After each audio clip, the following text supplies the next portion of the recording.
Alright, my name is Stephen Phillips. I'm from Warner Robins, Georgia, and I'm doing a project on the Holocaust. The Holocaust was originally started by Adolf Hitler. He was born in Austria on April 20th, 1889, and he died by means of suicide in a bunker on April 30th, 1945 at the age of 56. Hitler was a failed artist. Although he was actually decent, a lot of people just said that his stuff was just kind of boring. And he joined the Nazi Party in 1919 and became the leader in 1921. He was sent to jail in May of 1924 for an attempted government takeover in Bavaria. While in prison, Hitler wrote Mein Kampf, which was basically an outline of a lot of his extremist views, like hating Jews, hating Catholics, basically hating anybody but himself. And he was released from prison in December of 1924. And then here's a little fun fact about Hitler. He became sexually aroused whenever he did his little speeches because the sound of his voice would turn him on. Yeah, Hitler's so cool. Yeah. Okay. During the Holocaust, Hitler believed in racial hygiene or racial purity. Many of his ideas were based off of a guy named Arthur de Gobineau, a French count who advocated racial purity and social Darwinism, which, if you don't know what social Darwinism is, it's basically survival of the fittest. If you're the best, then you'll come out on top. Hitler also picked up on the concept of eugenics from him, which eugenics is the study and practice of selective breeding applied to humans, which one of the earliest proponents for eugenics was Alexander Graham Bell, because he did a study in Massachusetts saying that, and in his study he thought that deaf people, it was all caused by hereditary things. So he figured if you stop deaf people from breeding, then there won't be any more deaf people. Which also, there were laws in the United States and in many states not letting people marry and have kids if you were epileptic or if you were considered an imbecile or feeble-minded. Let's see. The first victims of the Holocaust were not Jews. They were children with physical defects as well as mental defects. It was a public initiative called Action T4, and there was a big public outcry against it. Hitler said, "Oh no, we're not going to do it anymore," but really they just kind of kept on doing it in secret. Between 1938 and 1945, the SS, which is German, I forget what the German word is, but in English it means protective echelon, with the help of foreign governments, murdered around 21 million people. They targeted Jews, which was the heavy majority of about 6 million, non-Jewish Polish people, communists, political enemies, homosexuals, gypsies, Soviet prisoners of war. There's about 3 million of those estimated. Jehovah's Witnesses, trade unionists, and psychiatric patients, the Big Ten. The concentration camps are probably the best known thing in the Holocaust. And the most well-known camp is Auschwitz-Birkenau. And Hitler never visited any of the camps or spoke about them publicly for obvious reasons. And it was also, they were the sites of mass murder, mainly by gas, cremation, and gunshot wounds. Disease was also a very big killer, and overworking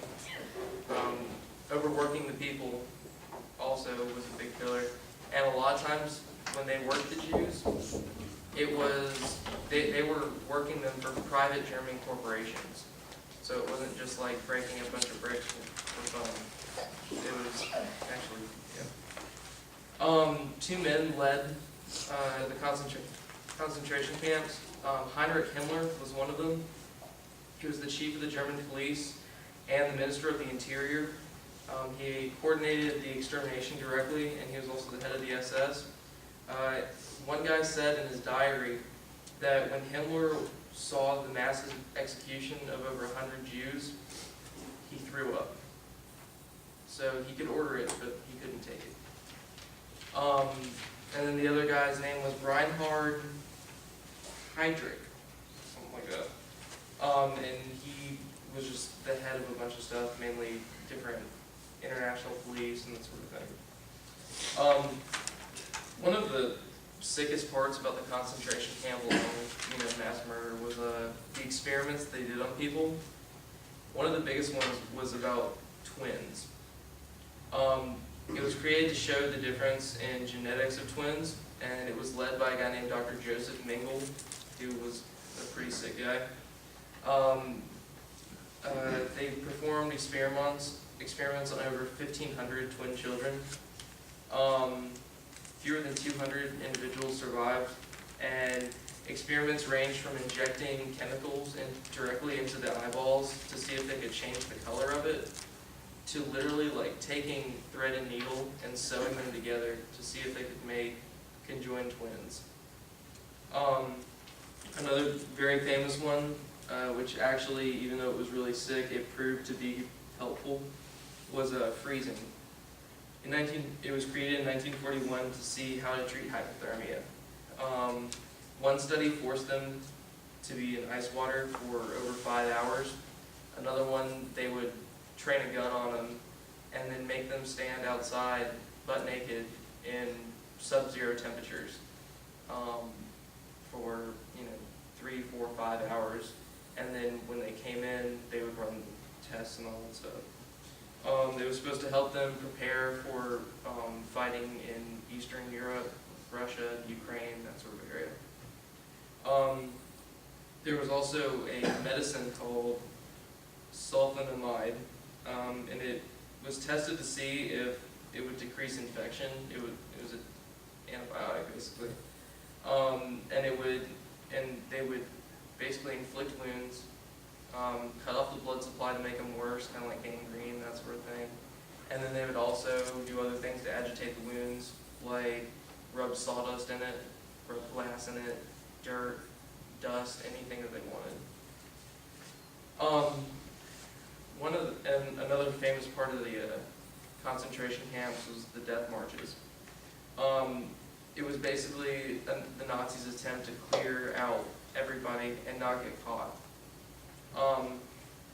They moved prisoners from death camps like Auschwitz, which was in Poland, closer locations away from the Soviet front.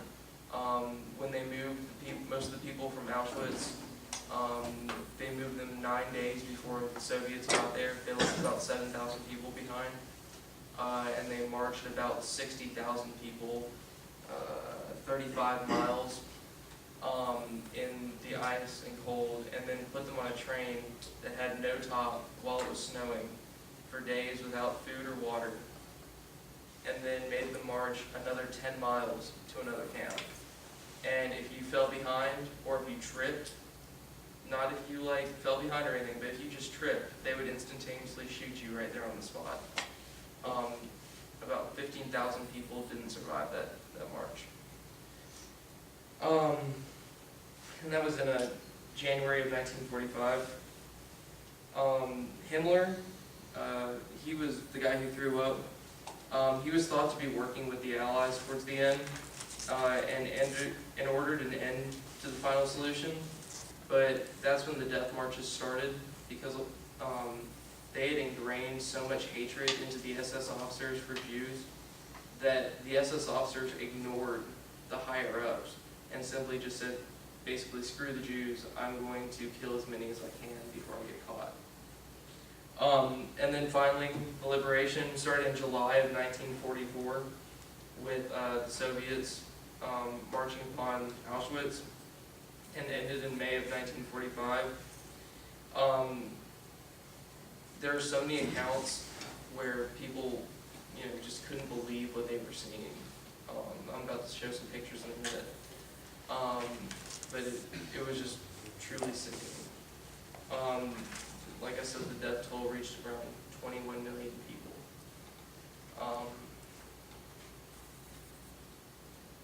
Yeah. So I'm going to show you a presentation.